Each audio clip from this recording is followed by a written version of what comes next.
A família do berço só pede repente. O que eu fiz?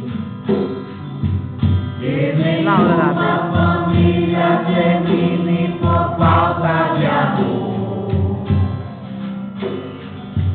Que o casal seja um para o outro de corpo e de mente. E que nada no mundo separe um casal sonhador. Se nenhuma família se abrigue debaixo da ponte. Que ninguém interfira no lar e na vida dos dois.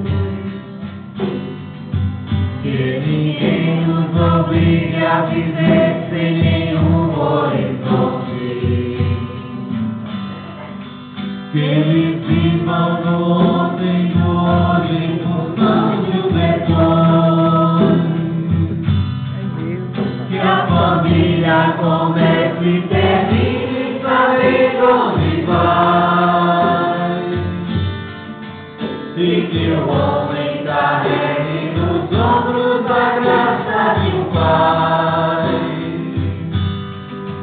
Que a mulher seja um céu de ternura, aconchego e calor. E que os filhos conheçam a força que brota do amor. Abençoa, Senhor, as famílias, amém. Abençoa, Senhor, a minha também. Abençoa.